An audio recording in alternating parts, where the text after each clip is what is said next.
नमस्कार दोस्तों। आशा करता हूँ कि आप सब लोग अपने अपने घरों में सुरक्षित होंगे। जैसा कि आप देख ही पा रहे हैं, आज हम लोग आ गए हैं पहाड़ों में फिर से। मैं इस टाइम पर हूँ उत्तराखंड के पिथौरागढ़ डिस्ट्रिक्ट में, और स्पेसिफिकली अगर मैं जगह की बात करूँ तो मैं हूँ पाताल भुवनेश्वर में। छोटा सा गांव है, बहुत ही खूबसूरत, चारों तरफ जंगल से घिरा हुआ गांव है। और पाताल भुवनेश्वर की अगर मैं बात करूँ तो यहाँ पर आने के लिए आपको ज़्यादा बजट की ज़रूरत नहीं है। बहुत ही इकोनॉमिकल सी जगह है। ऑल्दो आपके पास खाने के ज़्यादा ऑप्शंस नहीं है, बट जो भी आपको घर का खाना बहुत अच्छा मिल जाएगा। रिजॉर्ट्स बहुत सारे हैं। अगर आप आने का यहाँ प्लान कर रहे हैं तो आप ऑनलाइन भी बुकिंग कर सकते हैं, बट मेरी पर्सनल रिक्वेस्ट रहेगी, एडवाइस रहेगी रादर, कि आप यहाँ पे आके लोकल आइए और लोकल आके पता करिए। यहाँ पे रेट्स में बहुत डिफरेंस है। आप जो ऑनलाइन करेंगे और जो यहाँ पे आके आप लोकल घूमेंगे और जो पता करेंगे रेट्स का, वो आपको सस्ते मिलेंगे रिलेटिवली, तो वो कर सकते हैं। और ट्रांसपोर्टेशन के लिए अगर आप अपनी गाड़ी से आ रहे हैं तो ज़्यादा अच्छा है, क्योंकि यहाँ पे ट्रांसपोर्टेशन का इतने ज़्यादा मीडियम्स नहीं है। बसेज़, हमें 2 दिन हो गए यहाँ पे बसेज़, हमने अभी तक एक भी बस नहीं देखी यहाँ पे। ऑल्दो यहाँ पे बोलेरोज़ हैं, आपकी वो चलती हैं शेयरिंग बेसिस पे। तो अगर आपको मंदिर जाना है तो आप उसके लिए जा सकते हैं। मंदिर की अगर मैं स्पेशली बात करूँ तो पाताल भुवनेश्वर फेमस है शिव मंदिर के लिए। तो जो शिव मंदिर है वो एक गुफा है, 90 फीट की एक गुफा है, और ऐसा कहा गया है कि 33 करोड़ देवी देवताओं का वास है उसके अंदर, जो कि अपने आप में एक अद्भुत बात है। तो अगर आप ऐसा कुछ प्लान कर रहे हैं तो यहाँ ज़रूर आइए, दर्शन करिए, बहुत अच्छी जगह है। उसका भी मैं आपको एक छोटा सा टूर दूंगा, जिसमें पाताल भुवनेश्वर की गुफा के अंदर और मंदिर का जाने का रास्ता एंड ऑल दैट सब वो पूरा बताऊँगा आपको मैं। और कल हम लोग ऐसे ही घूमने निकले थे, तो वापसी में यहीं के एक लोकल है, उन्होंने हमें ऐसे ही पूछ लिया कि आप कहाँ से हैं, क्या करते हैं। तो हम चले गए उनके पास, तो उन्होंने बुला लिया कि आप आ जाइए यहाँ पे, और उन्होंने हमें माल्टे दिए खाने के लिए, और साथ में अमरूद थे जो कि होम ग्रोन थे सारे। उनसे बात करते हुए पता चला कि यहाँ पर पानी की थोड़ी समस्या है। ऑल्दो आपको रिजॉर्ट्स में पानी मिल जाएगा इजीली, बट जो घर हैं यहाँ पे, जो लोकल्स हैं, वो लोग बता रहे थे कि पानी की थोड़ी दिक्कत है। बिजली यहाँ पे आ गई है, रोड्स बहुत अच्छे हैं, बिल्कुल न्यूली कंस्ट्रक्टेड रोड्स हैं। तो हम लोग तो दिल्ली से आए थे, हम कुछ 550 किलोमीटर का ट्रैवल करके आए थे गाड़ी से। हमें रास्ते कहीं पे भी कोई दिक्कत नहीं हुई, बहुत प्यारे, बहुत ही साफ़ सुथरे और नए बने हुए रोड्स हैं।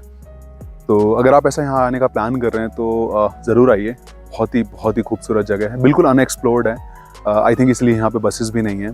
तो अगर आप ऐसा शहर की भीड़ भाड़ से दूर आना चाहते हैं तो आप इधर आइए। बहुत ही खूबसूरत जगह है, आपके मन को सुकून मिलेगा, तो आइए ज़रूर। Thank you. चलिए आइए, चलते हैं आपको पाताल भुवनेश्वर मंदिर। और जैसा कि आप देख रहे हैं, बहुत ही प्यारा रास्ता है यहाँ का। और हम लोगों ने कुछ सुबह के 2 बजे स्टार्ट किया था, हमें कुछ करीब 14 घंटे लग गए यहाँ आने में। हमें काफ़ी फॉग मिली रास्ते में, ऑल्दो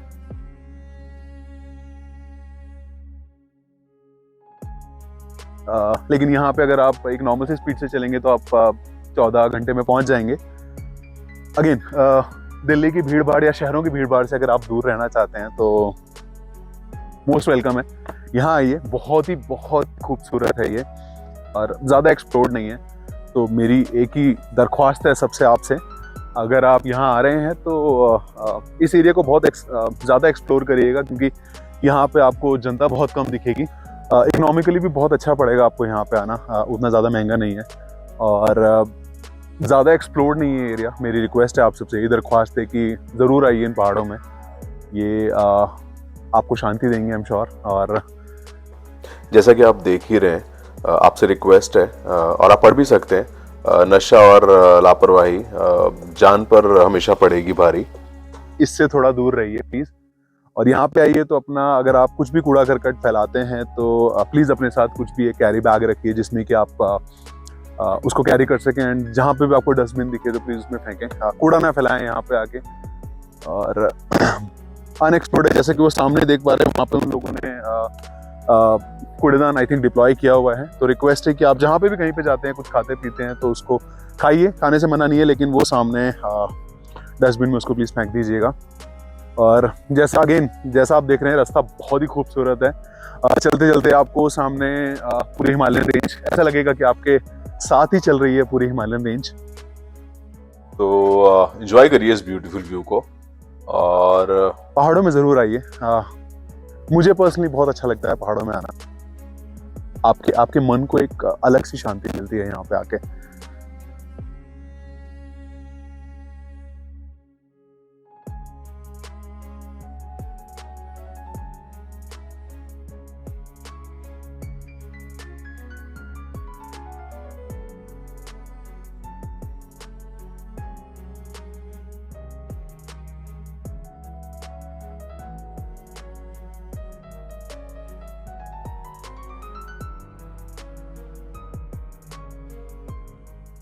जैसे कि आप चारों तरफ देख सकते हैं, बहुत ही खूबसूरत रास्ता है, जैसे मैंने पहले भी कहा था।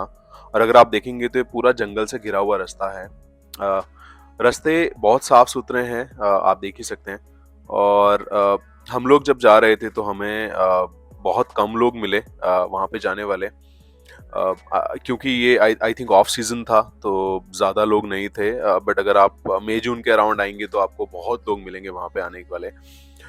और अगर आप यहाँ आने का प्लान कर रहे हैं तो आप किसी ट्रेन ड्राइवर के साथ आइए, क्योंकि जो रास्ते हैं टेढ़े मेढ़े हैं और बीच में कुछ ऑफ रोडिंग भी है।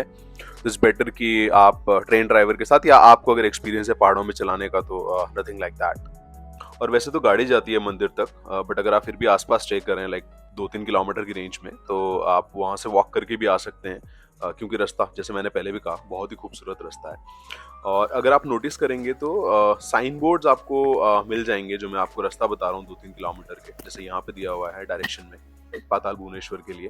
तो आप वहाँ से भी आप इनको फॉलो करते हुए जा सकते हैं। तो चलिए चलते हैं आगे मंदिर की ओर।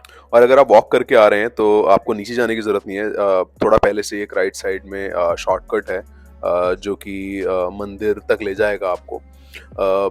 पथरीला रास्ता है लेकिन वॉकेबल है, तो आप इजीली यहाँ पे वॉक कर सकते हैं, ऐसा कोई प्रॉब्लम नहीं होगी वॉक करते हुए। और यही रास्ता will lead you to the temple. और चलिए वो देखिए सामने, अगर आप देख सकते हैं वो है मंदिर का द्वार। और यूं ही आप थोड़ा सा वॉक करिए, नीचे उतर जाइए। नीचे उतरते उतरते आप पहुंच जाएंगे बिल्कुल मंदिर के एंट्रेंस पर। वहाँ से 2 रास्ते हैं, एक जाता है मंदिर की साइड, और जो दूसरा रास्ता है दैट गोज टू द गुफा, जो मैंने आपको पहले वीडियो में बताया कि 90 फीट की जो गुफा है।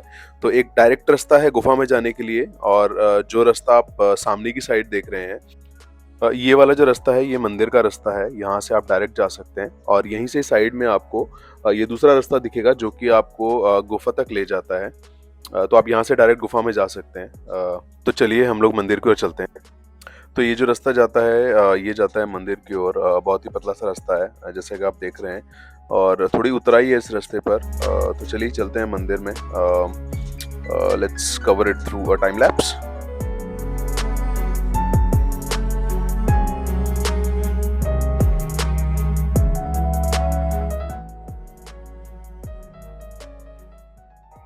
और ये हम बात करते करते भी मंदिर तक पहुंच गए हैं। ये शिवलिंग है, आप इसके दर्शन कर सकते हैं। हम लोगों ने इसके दर्शन किए और उसके बाद हम लोग बाहर आए। बाहर आके यहाँ से अगर आप राइट की साइड को जाएंगे तो आपको जो रास्ता है वो गुफा की तरफ जाता है। तो चलिए चलते हैं उस रास्ते पर। बीच में हमें जाते हुए एक बहुत ही अच्छी जगह मिली। ये जो अगर आप देख रहे हैं इसमें अंदर बहुत ही पुरानी मूर्तियाँ रखी हुई हैं। पुराने ज़माने में या तो ये खंडित होंगी या ये पुराने ज़माने में खुदाई के दौरान निकली होंगी। बहुत खूबसूरत मूर्तियाँ थी ये। और यहीं पे हमें बजरंगबली हनुमान जी के भी दर्शन हुए। आप लोग भी दर्शन कर लीजिए हनुमान जी के। और इसके बाद फिर हम लोग निकल पड़े गुफा की ओर। तो चलिए इन द मीन टाइम मैं आपको थोड़ा बैकग्राउंड दे देता हूँ इस गुफा के बारे में। इस गुफा को सबसे पहले राजा ऋतुपर्ण ने देखा था, जो उस टाइम पर अयोध्या के राजा थे। और वो राजा नल से एक दूसरे राजा थे, राजा नल, वो उनसे चौपड़ सीखते थे। अब एक बार हुआ क्या कि जो चौपड़ का गेम है उसमें राजा नल अपनी पत्नी दमयंती से हार गए।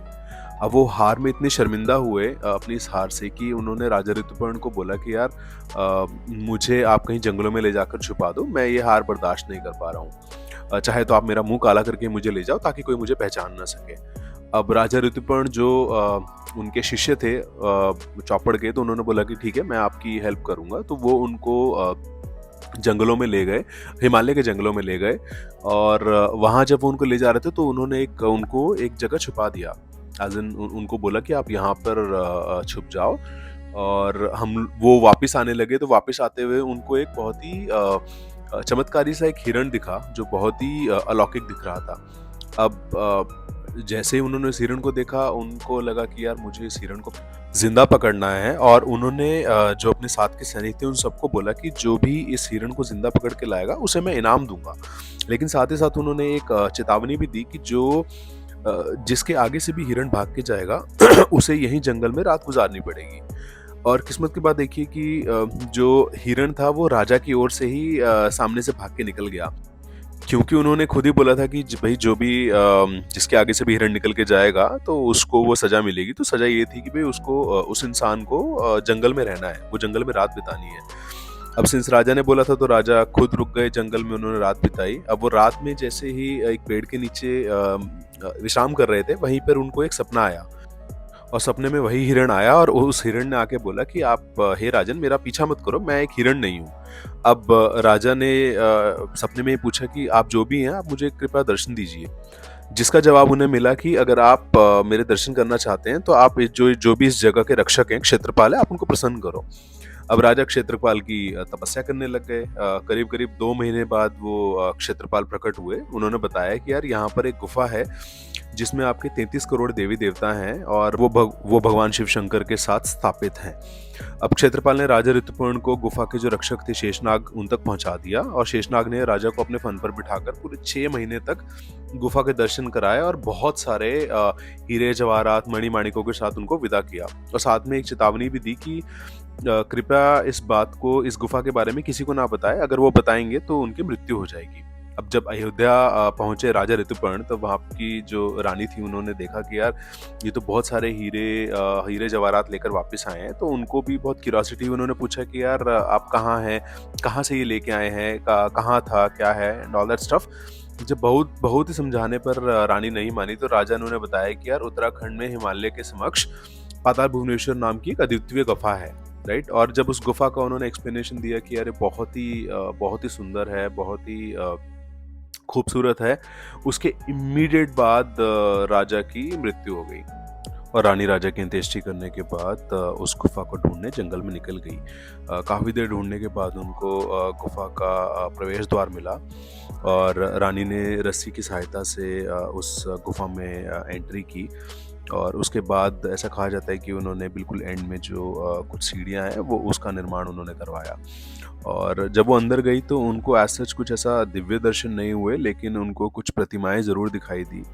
और वहाँ से लौटने के बाद जो भी उन्होंने बताया उसका सारा वर्णन जो है that is there in Skanda Purana. और उसके कई हजार वर्षों बाद आदि शंकराचार्य जी ने वहाँ पर शिवलिंग की स्थापना करी थी। और उसके बाद से शिवरात्रि के दिन भी यहाँ पर बहुत बड़ा मेला लगता है। तो हर शिवरात्रि को आप अगर इच्छुक है तो आप यहाँ पर आ सकते हैं, तो आपको इस भव्य गुफा के दर्शन हो जाएंगे। और 33 करोड़ देवी देवता और शिवलिंग बहुत ही खूबसूरत है। तो ज़रूर आइए एक बार यहाँ पर। As you guys can see, हम लोग पहुँच गए हैं गुफा के द्वार पर। और हमें यहाँ अगर पता चला कि गुफा के अंदर आप फ़ोन्स नहीं ले जा सकते, किसी भी प्रकार की कोई device which could record images और वीडियोस, वो कुछ भी अलाउड नहीं है अंदर। आपको फ़ोन अपने बाहर डिपॉजिट करवाने पड़ेंगे और उसके बाद ही आप अंदर जा सकते हैं। ऑल्दो आप गुफा के एंट्रेंस पर आप कोई अपनी फ़ोटो खिंचवाना चाहते हैं वो अलाउड है, लेकिन अंदर नहीं है। बट मैंने वहाँ पर पंडित जी से रिक्वेस्ट करके गुफा के एंट्रेंस से ही नीचे की एक वीडियो बनाने की रिक्वेस्ट ली एंड ही अलाउड मी। और जैसा कि आप देख सकते हैं गुफा का एंट्रेंस बहुत ही खूबसूरत लगता है जब आप इसको ऊपर से देखते हैं। ऑल्दो डरावना लगता है, ऐसा लगेगा कि आप जा नहीं पाएंगे, लेकिन आप ईजिली इसके अंदर जा सकते हैं।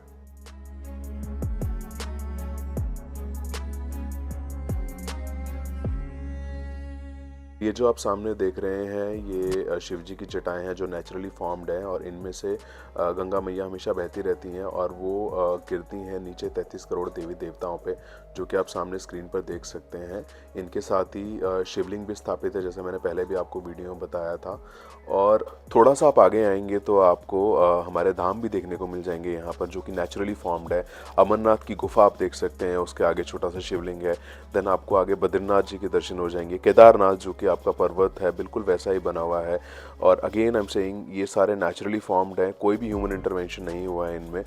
तो आप भी अगर इन सारे रहस्यों को अनफोल्ड करके देखना चाहते हैं तो you guys are most then welcome here. एक बार ज़रूर आइए अपने जीवन में अगर आपको मौका लगता है, और इस नज़ारे को ज़रूर इन्जॉय करेंगे आप, आई एम श्योर। हम लोग जितने टाइम अंदर रहे हैं, I tell you, I will be very honest with you, हमारे गूज बम्प्स रहे हैं जितने भी टाइम हम लोग अंदर रहे हैं, जितना भी हमने इन कहानियों के बारे में सुना है। और ये कुछ कहानियां हैं जो मैं आपको बता पा रहा हूँ, बिकॉज जब आप अंदर जाएंगे तो there are plenty of stories जो कि आपको सुनने को मिलेंगी और जो आपको बहुत अच्छा लगेगा सुनने के बाद। तो ज़रूर आइए इस धाम पर और इन्जॉय करिए। और पहाड़ों की और ऐसी खूबसूरत कहानियाँ और मंदिरों के बारे में जानने के लिए इस चैनल को ज़रूर सब्सक्राइब करिए, इस वीडियो को लाइक करिए, एंड जितना ज़्यादा आप शेयर कर सकते हैं उतना अच्छा है। जितने लोगों को पता लगेगा उतना इस जगह पर लोग आएंगे और उनको ज़्यादा अच्छा लगेगा। Thank you.